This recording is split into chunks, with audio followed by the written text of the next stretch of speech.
Imagine pulling over to check your GPS, only to find yourself handcuffed, accused, and humiliated, all because of a snap judgment. But what if the man being detained wasn't just anyone?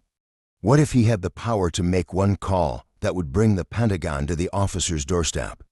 This is the true story of General Carlton Hayes, a lesson in power, perception, and justice. General Carlton D. Hayes had driven this stretch of highway to 180 in Georgia countless times.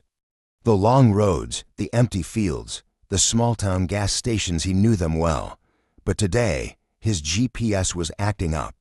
Seeing a gravel pull-off near a faded green sign for Ellaville, he decided to stop for a moment. As he put his car in park and tapped his encrypted military-grade phone, he heard the sound of crunching gravel behind him. In his rearview mirror, flashing red and blue lights spun. A county sheriff's car had pulled up, no sirens, just lights.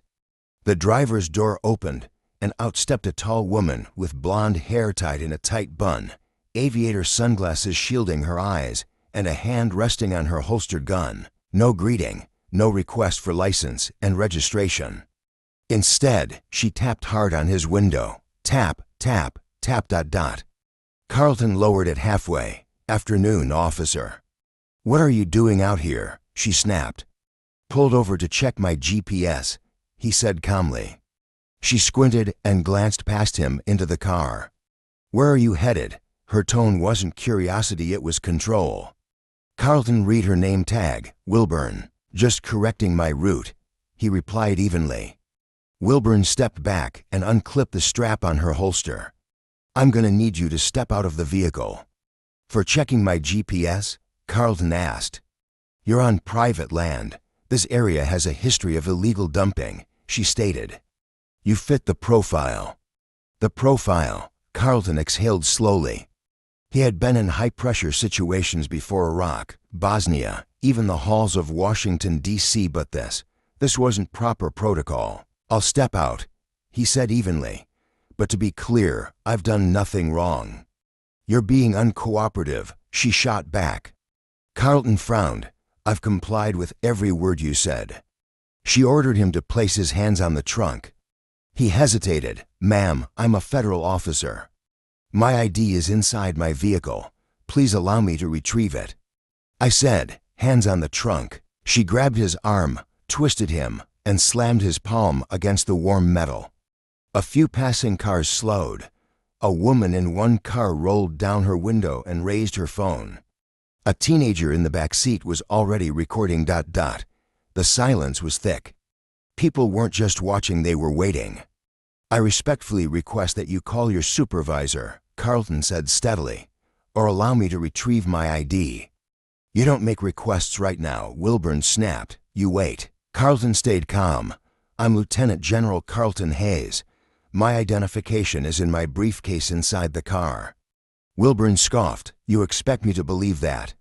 Carlton let the silence answer for him. "You don't have to believe it, just check." But she didn't.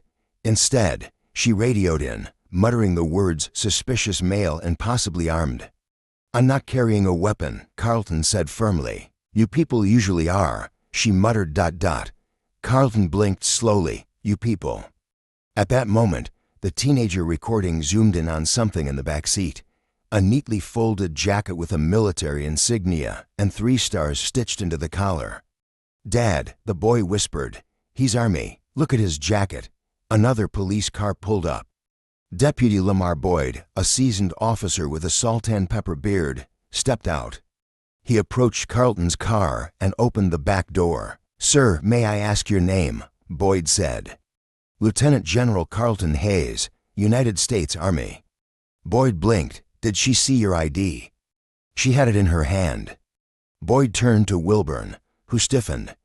He stepped away to make a call. Minutes later, 3 black SUVs rolled up federal vehicles.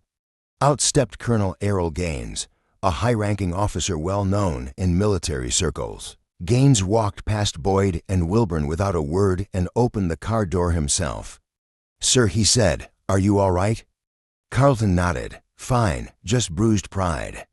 Gaines turned to Boyd. "Who's in charge here?" Boyd pointed toward Wilburn. She initiated the stop. Gaines faced her. "Do you know who that man is?" Wilburn squared her shoulders. "He didn't provide proper ID. You put him in cuffs after he handed you federal ID," Gaines said. "That's a 3-star general you just detained." Wilburn's face went pale. Sheriff Roger Nix arrived soon after. He took one look at the scene and asked, "Somebody want to tell me what the hell is going on here?" Wilburn tried to defend herself. His vehicle was suspicious. "I followed department procedure." "Did you run his tags?" "No." "Did you check the ID he gave you?" I didn't think it was real." Sheriff Nix shook his head. "Tracy, this man could have you dismissed with one call, and he hasn't. That alone should tell you something." In the days that followed, the video of the incident spread like wildfire. By the next morning, it had millions of views. Protests formed outside the sheriff's office. Journalists uncovered Wilburn's history: 3 prior complaints of racial profiling, all quietly dismissed. Within a week, Wilburn was fired. The sheriff's office released a cold, official statement, but the public saw the truth. As for General Hayes, he never gave a fiery speech or held a press conference. But at a veterans forum, he spoke about the power of restraint. When you're wronged, everything in you wants to hit back. But real power isn't measured by how hard you hit, it's measured by how much you choose not to. Some lessons don't need shouting, they just need to be seen. And this time, the whole world was watching. If this story moved you, don't forget to like, share, and subscribe to Unfolded Tales Explained. Hit the bell icon so you never miss an eye-opening story like this one.